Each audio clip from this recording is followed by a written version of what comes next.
खं ब्रह्म।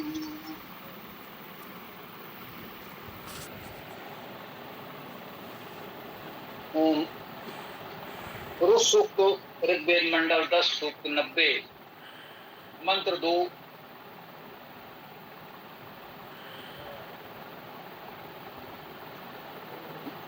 ओम पुरुषाय एव इदं सर्वं यत् भूतं यत् च भाव्यम् उत अमृतत्वस्य ईशानो यति अन्नेन अतिरोहति।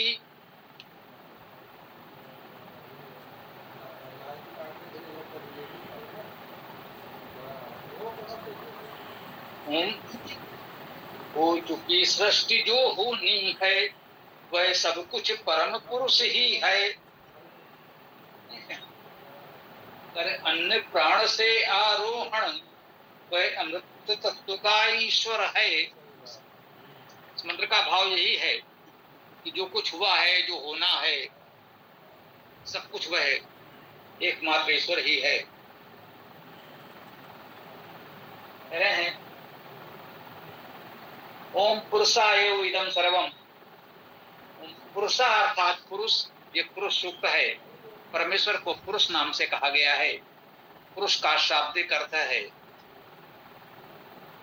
अग्रणी, आगे, सबसे पहले, सबसे आगे जो है उसे पुरुष कहते हैं। इस सृष्टि का सूक्त है यह पुरुष सूक्त।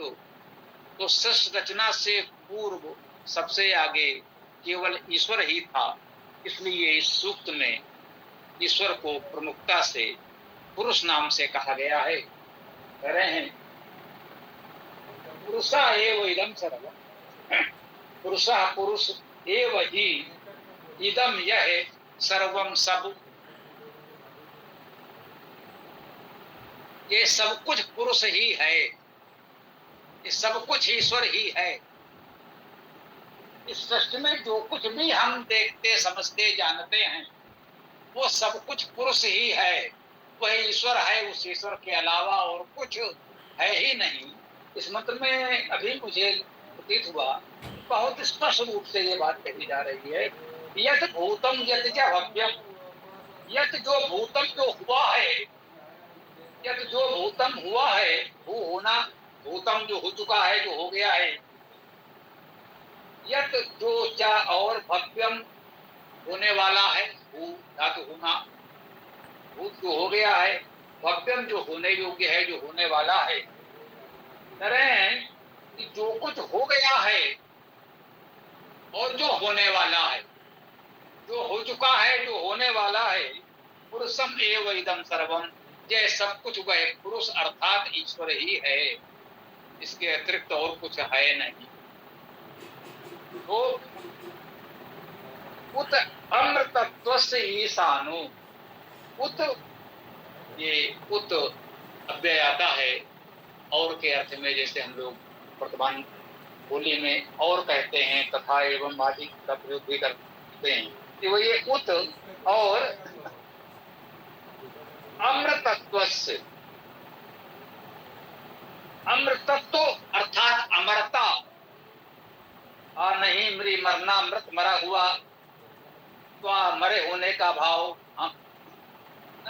मृतत्व मरणशीलता, अमृतत्व अमरता, स्या ये षष्ठी विभक्ति एक वचन का है।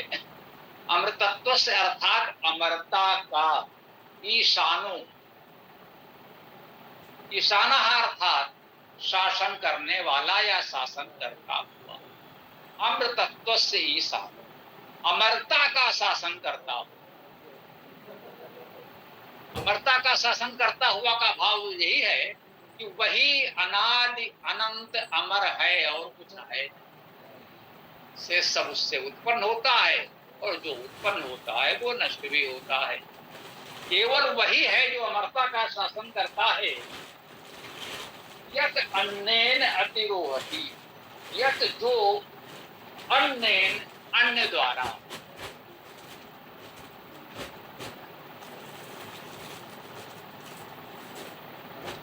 अन्न में, अन्न धातु का अर्थ प्राण होना है। अन्न का अर्थ हो गया प्राणवान, प्राणयुक्त। अन्येन तृतीया विभक्ति एक वचन है।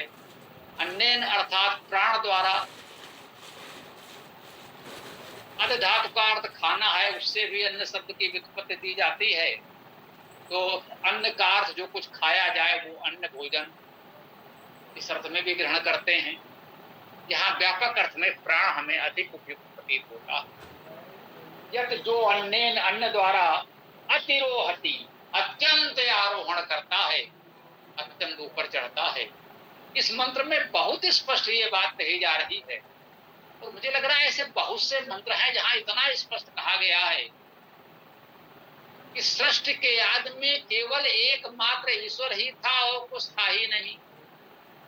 जो हो चुका है, जो होना है, वो सब कुछ वही परम पुरुष ईश्वर ही है, उसके अतिरिक्त और कुछ है ही नहीं।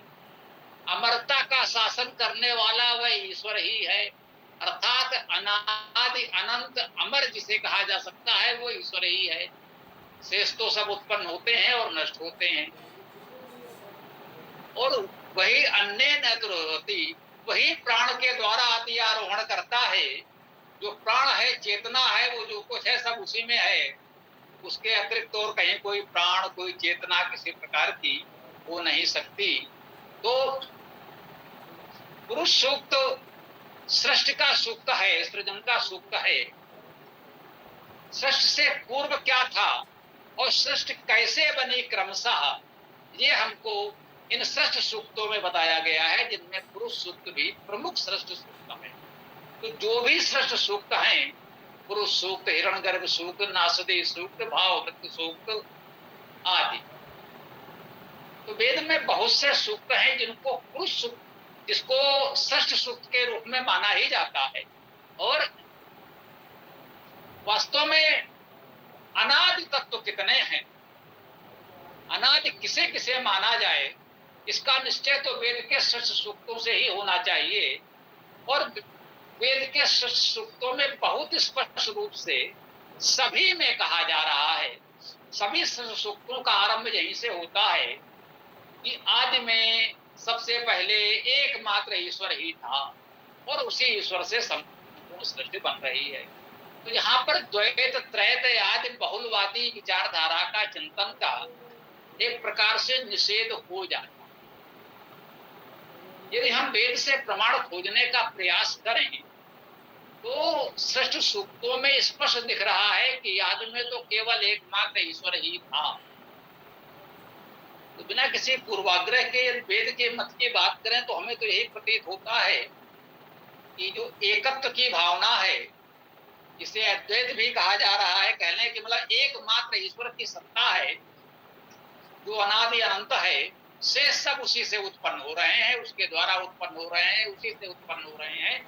इसी सृष्टि सूक्त में ये नहीं बताया जा रहा है कि आदि में ईश्वर के अलावा कुछ और भी था, सब कुछ उसी से उत्पन्न हो रहा है।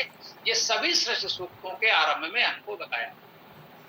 तो मुझे लगता है जो लोग भी दार्शनिक विचारधारा की दृष्टि से इस पर विशेष विचार करना चाहते हैं, उन्हें वेद के सृष्टि सूक्तों का पहले गंभीरता पूर्वक स्वाध्याय चिंतन मनन कर लेना चाहिए। तो इसमें कुछ और हमको अच्छी दिशा मिल सकती है। हम पुनः ये बात कहेंगे कि ये सब दार्शनिक मत हैं और इन पर हमें कोई पूर्वाग्रह नहीं रखना चाहिए, कोई दुराग्रह नहीं रखना चाहिए। ये मैंने अपने विचार आपके समक्ष अभी प्रस्तुत किए, क्योंकि ये पुस्तक की चर्चा चल रही है, इसका हम लोग शब्दशः अर्थ कर रहे हैं तो यही बातें सामने आएंगी। तो किसी को लगे कि भाई ये तो ऐसा कह रहे हैं। तो हमने स्पष्ट किया कि वेद के जो सृष्टि सूक्त हैं उनमें तो सभी में ये बात स्पष्ट रूप से हमको प्रतीत हो,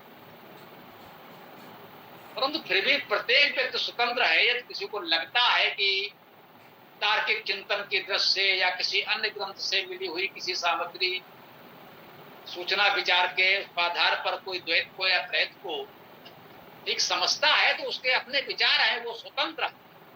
सिद्धांत हमारा यही है कि हम वेद को मानने वाले वैदिक, और ऐसे कुछ बातों पर थोड़े बहुत वैचारिक अंतर रहे तो इससे कोई बहुत अंतर नहीं पड़ता है, इसको लेकर हमें आपस में विवाद नहीं करना चाहिए। अब क्योंकि हम वेद मंत्रों का शब्दशः अर्थ कर रहे हैं, तो वेद मंत्रों में जो बात स्पष्ट है वो तो फिर कही ही जाएगी, उसमें तो हम चाहे करके भी कुछ नहीं बचा सकते। हम प्रयास भी करें कि नहीं इसमें इसको हम बचा ले जाएं तो कैसे, जब इतने स्पष्ट शब्दों में सारी बात कही जा रही है तो हमें यही ध्यान रखना चाहिए कि वेद का क्या मत है, ये तो वेद के शब्दों में ही हमें देखना होगा। जो विषय है उस विषय के सूत्र देखने होंगे। जब सृष्टि की प्रक्रिया की बात होगी, आदि तत्व मूल तत्व कौन कौन है तो सृष्टि सूत्रों में देखना होगा। परंतु फिर भी हमारा कोई आग्रह नहीं है, पूर्वाग्रह नहीं है। जिसको जैसा जो उचित समझे उसको मानने के लिए स्वतंत्रता है। बस हम सब वैदिक हैं, वेद को आधार प्रमाण मानते हैं, तो हम सब एक हैं। बाकी तो ऐसा कोई मत मतांतर परिवार समाज नहीं है जहां पर कुछ विषयों पर आपस में थोड़े बहुत मतभेद न होते हैं। तो इन सारे मतभेदों के बाद भी वेद को मानने वाले हम वैदिक हैं और एक हैं। इसी के साथ हम अपनी बात को आज यहाँ विराम देते हैं। आप लोगों का अपना जो भी प्रश्न आदि हो तो प्रस्तुत कर सकते हैं।